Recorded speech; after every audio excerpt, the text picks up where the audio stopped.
नमस्कार, स्वागत है हमारे यूट्यूब चैनल पर। मध्य प्रदेश में एक अच्छी भर्ती आई हुई है। चलिए पूरी खबर आपको हम दिखा रहे हैं। यदि आप नए हैं तो सब्सक्राइब कर लें और अपने मित्रों को शेयर कर दें। ये जो भर्ती आई है जनजाति कार्य विभाग मध्य प्रदेश भोपाल से, मध्य प्रदेश जनजाति एवं अनुसूचित जाति छात्रावास अधीक्षक के लिए है। सेवा एवं भर्ती नियम 2025 के लिए इसमें चयन परीक्षा होगी, जिसमें चयन परीक्षा से अभिप्रेत है कि इन नियमों के तहत छात्रावास जो अधीक्षक हैं उसकी सीधी भर्ती होगी और पात्रता परीक्षा उत्तीर्ण किए जाने के उपरांत इसकी चयन परीक्षा भी होगी। विस्तार था इसका लागू होना क्या रहेगा। मध्य प्रदेश सिविल सेवा नियम 1961 में दिए गए उपबंधों की व्यापकता पर प्रतिकूल प्रभाव डाले बिना ये नियम सेवा के प्रत्येक सदस्य पर लागू होंगे। भर्ती का तरीका क्या रहेगा। सहायक संचालक के सीधी भर्ती के पदों की भर्ती की प्रक्रिया जो है मध्य प्रदेश लोक सेवा आयोग के द्वारा सामान्य प्रशासन विभाग के प्रचलित नियम या निर्देश के अनुसार की जाएगी।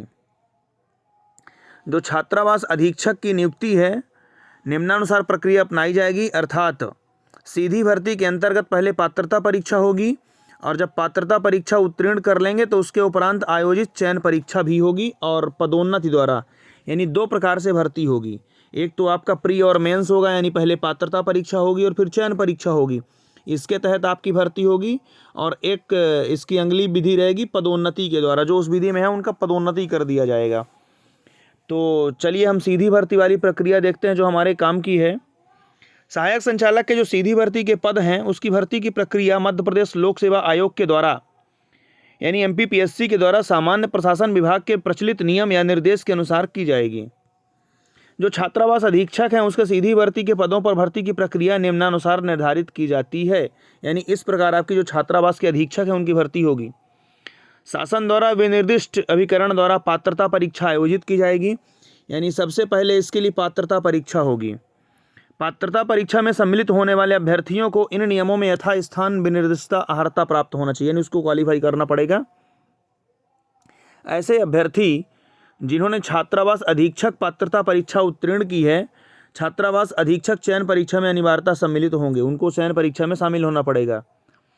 पात्रता परीक्षा और चयन परीक्षा में प्राप्तांकों के आधार पर अभ्यर्थियों का जो निम्नानुसार पात्र माना जाएगा। फिर ये इस प्रकार रहेगा। जो पात्रता परीक्षा है उसमें अनुसूचित जाति, अनुसूचित जनजाति, अन्य पिछड़ा वर्ग, दिव्यांग, EWS वर्ग वाले बच्चे 50% से पास होंगे और जो जनरल कैटेगरी वाले बच्चे हैं वो 60% से पास होंगे। चयन परीक्षा में जो आरक्षित कैटेगरी हैं उन वो 40% से पास होंगे और जनरल कैटेगरी वाले 50% से पास होंगे, यानी जो अनारक्षित हैं वो 50% से पास होंगे। चयन परीक्षा में उपरोक्तानुसार प्राप्तांक के आधार पर ही समस्त वर्गों के अभ्यर्थियों की अंतिम वरीयता सूची तैयार होगी और उसी से नियुक्ति की जो प्रक्रिया है वो आगे होगी। जो पात्रता परीक्षा है उसकी जो वैधता है वो आजीवन रहेगी और जो चयन परीक्षा है उसकी वैधता मात्र 3 वर्ष तक रहेगी, यानी अगर एक बार आप पात्रता परीक्षा क्वालिफाई कर लेते हैं तो वह आजीवन रहने वाली है, लेकिन यदि चयन परीक्षा में होगा तो उसकी वैधता 3 वर्ष होगी, यानी 3 वर्ष बाद अगर भर्ती होती है तो चयन परीक्षा में आपको फिर से बैठना पड़ेगा। फिर वर्गीकरण वेतनमान क्या रहेगा इसमें, ये जो पूरा सिस्टम है इसकी आगे नोटिस लगी उसको हम दिखाते हैं। फिर इसमें जो भर्ती है वो कमी और पदों में अधिकता की जा सकती है, ये इसको अब थोड़ा सा पढ़ लेंगे, फिर शर्तें देख लेंगे।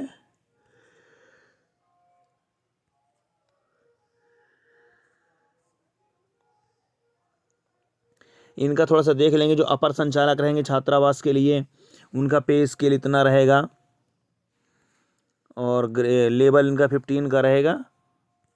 संयुक्त संचालक के लिए 79,900 से लेके 2,11,700 तक पेमेंट रहेगी और ये पे लेवल इनका 14 रहेगा। इस प्रकार इनको अच्छे से थोड़ा देख लेंगे। जो संभागीय उप संचालक रहेंगे इनका जो लेवल है वो 13 रहेगा, 67,300 से लेकर 2,06,900 तक पेमेंट रहेगी इनकी। फिर ये सहायक संचालक छात्रावास के लिए इनको पूरा अच्छे से थोड़ा सा देख लेंगे एक बार, ये पेमेंट के लिए बताया हुआ है और प्लस पदों की संख्या भी दी हुई है। अपर संचालक के लिए 1 पोस्ट रहेगी, संयुक्त संचालक के लिए 2 पोस्ट रहेगी और संभागीय उप संचालक की 10 पोस्ट हैं।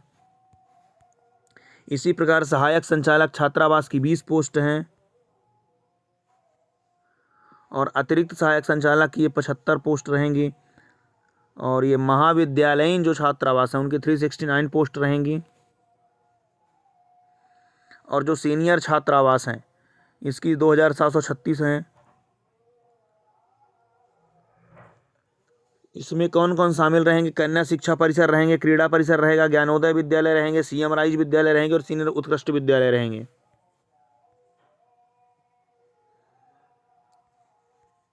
और ये जो जूनियर छात्रावास अधीक्षक हैं इनकी 1965 पोस्ट रहेंगी। जो अपर संचालक हैं उनकी जो पोस्ट है वो सीधा पदोन्नति द्वारा होती है। और जो संयुक्त संचालक हैं इनकी भी पोस्ट जो है पदोन्नति द्वारा भरती है। संभागीय उप संचालक की पोस्ट भी पदोन्नति द्वारा ही भरती है, यानी इसमें डायरेक्ट भर्ती होने के कोई चांसेस नहीं है। जो सहायक संचालक होंगे इसकी जो 60% है वो पदोन्नति होती है और 40% के द्वारा ये सीधी भर्ती से होते हैं। लेकिन जो यहाँ पे अतिरिक्त सहायक संचालक हैं इसकी जो पोस्ट है वो 100% सीधी भर्ती से होनी है, पदोन्नति से होनी है, सीधी भर्ती से इसमें भी नहीं है। और जो महाविद्यालयीन छात्रावास अधीक्षक हैं इनकी जो पोस्ट है वो 50-50 रहेंगी, यानी 50% पदोन्नति द्वारा और 50% सीधी भर्ती के द्वारा। इसी प्रकार सीनियर छात्रावास में रहेंगे 50-50।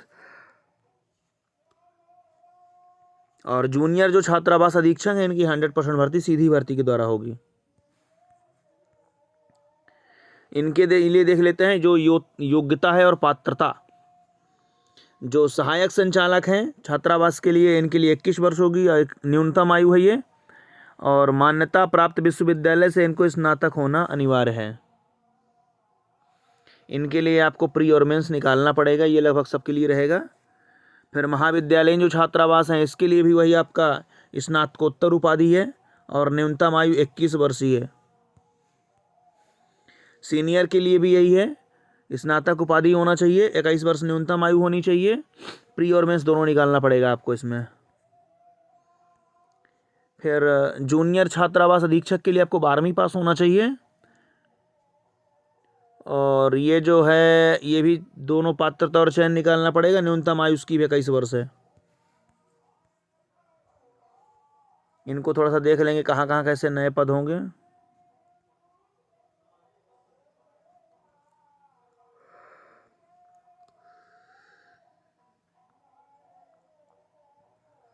ये जो नए पद हैं इनको थोड़ा सा आराम से आप PDF डाउनलोड करके थोड़ा सा देख लेंगे। हम मेन चीज़ आपको दिखा देते हैं। ये पूरा पदों का बंटवारा है, कहाँ कहाँ कितने कितने पद जाएंगे।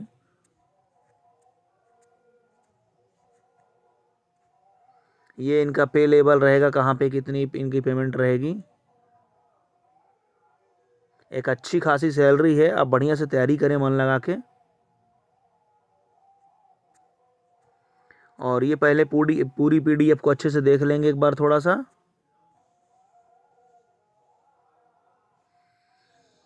ये यहाँ पे बता रहा है कि इसको अच्छे से पढ़ेंगे और जो न्यूनतम आयु उसको अच्छे से पूरे कर लेंगे।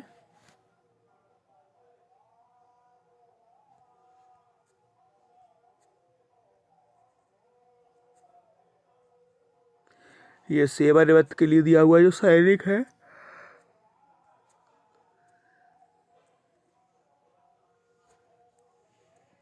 इनको थोड़ा सा आपको अच्छे से देख लेंगे। आरक्षण वाला भी पूरा ये देख लेंगे।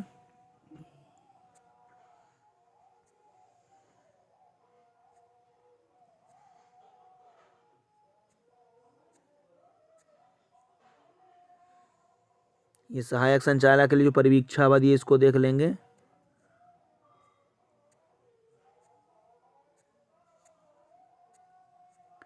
इस प्रकार इसको पूरा थोड़ा सा अच्छे से देख लेंगे और ज़रूर इसकी अच्छे से तैयारी करें। और एक ये अच्छी भर्ती है, अच्छी खासी सैलरी भी है। जो भी आपके मित्र ग्रेजुएशन हो, PG हो, 12th लेवल हो, उनको अच्छे से शेयर कर दें और अच्छे से तैयारी करें। लेटेस्ट अपडेट के लिए आप चैनल को सब्सक्राइब कर लें।